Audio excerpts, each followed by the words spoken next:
ನೀನು ಯಾವಾಗ ತಿಂದಿದೆ?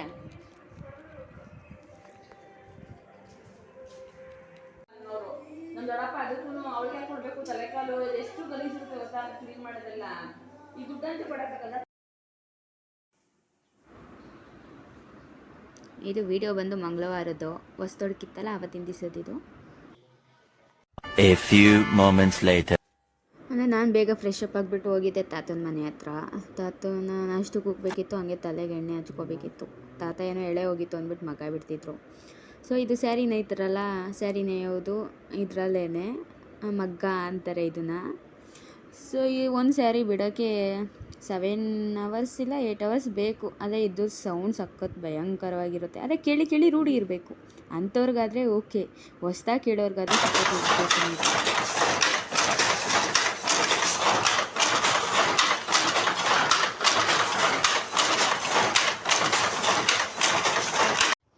ತಾತಂಗೆ ಹೋಗ್ಬಿಟ್ಟು ಸೀದಾ ಹೊರಟೆ ಮನೆ ಹತ್ರ ಹೋಗೋಣ ಅಂತ.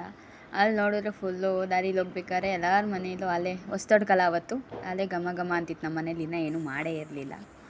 ನೋಡಿದ್ರೆ ಎಲ್ಲ ಘಮ ಘಮ ಅನ್ನಿಸ್ತಿದ್ರು.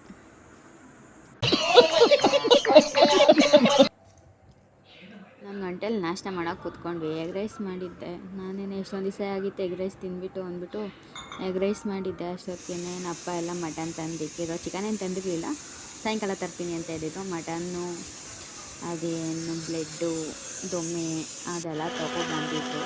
ಎಲ್ಲ ವೆರೈಟೀಸ್ ಮಾಡೋಣ ಅಂದ್ಬಿಟ್ಟು ಅಮ್ಮ ಏನೇನು ಮಧ್ಯಾಹ್ನ ಆಗಿತ್ತಲ್ಲ ಮಟನ್ ಸಾರು ಮಾಡ್ತೀನಿ ಅಂತ ಅಂದರು. ಅದಕ್ಕೆ ಮಟನ್ ಸಾರಿಗೆಲ್ಲ ರೆಡಿ ಮಾಡ್ಕೊತಿದ್ರಮ್ಮ. ಅಷ್ಟೊತ್ತಿಗೆ ಕೊತ್ತಂಬರಿ ಇರಲಿಲ್ಲ. ನಾನು ನನ್ನ ತಮ್ಮ ಹೋಗ್ಬಿಟ್ಟು ಮಾರ್ಕೆಟ್ಗೆ ಹೋಗಿ ಬಂದ್ವಿ. ಅಲ್ಲಿ ನೋಡಿದ್ರೆ ಹೊಸ್ದೊಡ್ಕೊಂಡ್ಬಿಟ್ಟು ಸೊಪ್ಪಿನ ರೇಟು ಒಂದಷ್ಟು ಮಾಡಿ ಇಕ್ಕಿದ್ದಾರೆ. ಆ ಟೈಮಲ್ಲೆಲ್ಲ ಅವ್ರಿಗೆ ಚೆನ್ನಾಗಿ ವ್ಯಾಪಾರ ಆಗೋದು. ಸೊ ಅಮ್ಮ ಸೊಪ್ಪು ತೊಗೊಂಡು ಹೋಗಿದ ತಕ್ಷಣ ಇಷ್ಟೊಂದ ಅಷ್ಟೊಂದ ಸೊಪ್ಪು ಚೆನ್ನಾಗಿಲ್ಲ ಅಂತ ಎಲ್ಲ ಹೇಳ್ತಿದ್ರು. ಏನೇನು ನಮ್ಮ ಮನೆಯಲ್ಲಿ ಅಲ್ಲೇ ಮಟನ್ ಗೊಜ್ಜು ಮಾಡಿದರು. ಮಟನ್ ಸಾಂಬಾರು ರೆಡಿ ಆಗಿತ್ತು. ತಿನ್ನೋದೊಂದು ಬಾಕಿ ಇತ್ತು ಅಷ್ಟೇ. ಅಷ್ಟೊತ್ತಿಗೆ ತಿನ್ನೋಕ್ಕೆಲ್ಲ ಕೂತ್ಕೊಂಡು ಫ್ಯಾಮಿಲಿ ಎಲ್ಲರೂ ಫುಲ್ಲು. ಇನ್ಯಾರು ಫ್ಯಾಮಿಲಿ ಅಂದರೆ ನಾವು ಅಷ್ಟೇ. ಇನ್ಯಾರು ಏನು ಹೊಸ್ದೊಡ್ಗೆಗೆಲ್ಲ ಏನು ಬಂದಿರಲಿಲ್ಲ. ಸೊ ನೆಲ್ಲಿ ಮುಳ್ಳೆ ಬಿದ್ದಿತ್ತು ನನಗೆ. ಅದನ್ನು ಚೆನ್ನಾಗಿ ಕುಡ್ತಾನೇ ಇದ್ದೆ, ಬರ್ತಾನೆ ಇರಲಿಲ್ಲ. ಅದರಲ್ಲಿರೋದು ಒಳಗಡೆ ಹೋಗಿ ಸಿಗಾಕೋಗ್ಬಿಟ್ಟಿದೆ. ಎಷ್ಟು ಕೊಟ್ಟರು ಬರಲಿಲ್ಲ. ಅಷ್ಟೊತ್ತಿಗೆ ನನ್ನ ತಾತಂಗೆಲ್ಲ ಮುದ್ದೆ ಮಾಡಬೇಕಿತ್ತು. ಯಾಕೆಂದರೆ ಅವ್ರು ಬರೀ ರೈಸೇ ತಿಂತಿದ್ರು ಅಂದ್ಬಿಟ್ಟು ಮುದ್ದೆ ಮಾಡೋಣ ಅಂತ ಮುದ್ದೆಗೆ ಇಕ್ತೆ.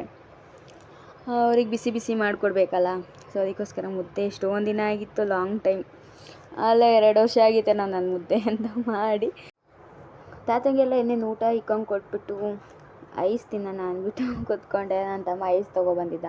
ಐಸ್ ತೊಗೊಬಂದು ಮುಂದೆ ಇರ್ತಿದ್ದ ತಕ್ಷಣ ಅಲ್ಲೇ ಇವಳು ಬಂದಿದ್ಲು. ಅವಳಿಗೆ ಚೆನ್ನಾಗಿ ಆಟ ಆಡಿಸಿ ಆ ಕಡೆ ಈ ಕಡೆ ಅಂತ ಜಾಸ್ತಿ ಅಯ್ಯೋ ಅನ್ನಿಸ್ಬಾರ್ದು ಅಂದ್ಬಿಟ್ಟು ಕೊನೆಗೆ ಅವಳಿಗೆ ಕೊಟ್ಟೆ. ಅವಳು ತಿನ್ನಲಿ. ಲಾಸ್ಟ್ ಇನ್ನೊಂದು ಸ್ವಲ್ಪ ಇತ್ತು, ಅರ್ಧ ತಿಂದಿದ್ದೆ. ಅಯ್ಯೋ ಇನ್ನೇನು ಪಾಪ ಅಂದ್ಬಿಟ್ಟು ಕೊಟ್ಟೆ. ಅಷ್ಟೊತ್ತಿಗೆ ನಮ್ಮ ಚಿಕ್ಕಪ್ಪ ಎಲ್ಲ ಬಂದಿದ್ದು ಮಾತಾಡ್ಕೊಂಡು ಕೂತ್ಕೊಂಡಿದ್ವಿ. ನಾನು ಇನ್ನೇನು ಮಾರ್ನಿಂಗೆಲ್ಲ ಊರಿಗೆ ಹೋಗ್ಬೇಕಿತ್ತಲ್ಲ, ರೆಡಿ ಆಗೋಣ ಅಂದ್ಬಿಟ್ಟು ಮಾರ್ನಿಂಗ್ ಎದ್ದಾಗ 5ಗೆ ಇನ್ನೂ 5 minutes ಇತ್ತು. ಬೇಗ ಇನ್ನೇನು ಊರ ಕಡೆಗೆ ಹೋಗೋಣ ಬೆಂಗಳೂರಿಗೆ ಅಂದ್ಬಿಟ್ಟು ಸಾಕು 3 ದಿವಸ ಊರಲ್ಲಿ ಇದ್ದಿದ್ದು ಅಂದ್ಬಿಟ್ಟು ಹೊರಟೆ. ಬಸ್ ಸ್ಟ್ಯಾಂಡಿಗೆ ಅಪ್ಪ ಕರ್ಕೊಂಡು ಹೋದ್ರು. ಬಸ್ ಹತ್ಕೊಂಡು ಕೂತ್ಕೊಂಡೆ. ಅಷ್ಟೊತ್ತಿಗೆ ಅಲ್ಲಿ ಮನೇಲಿ ಇದ್ದಿದ್ದು ಬೋರ್ ಆಗಿರಲಿಲ್ಲ. ಹೋಗೋಕ್ಕೆ ಇಂಟ್ರೆಸ್ಟ್ ಇರಲಿಲ್ಲ. ಆದರೆ ಏನು ಮಾಡೋಣ, ಬರಲೇಬೇಕಲ್ಲ. 4 days ಆಗಿತ್ತು ಊರಿಗೆ ಹೋಗಿ. ಕೊನೆಗೂ ಎಷ್ಟೇ ದಿವಸ ಆದರೂ ರಿಟರ್ನ್ ಹೋಗಲೇಬೇಕಲ್ಲ. ಸಿಗೋಣ ಅಂದ್ಕೊಂಡು ಬೆಂಗಳೂರು ಕಡೆ ಬಂದೆ. ಅಷ್ಟಾಗಿತ್ತು ಊರಿನ ಕತೆ.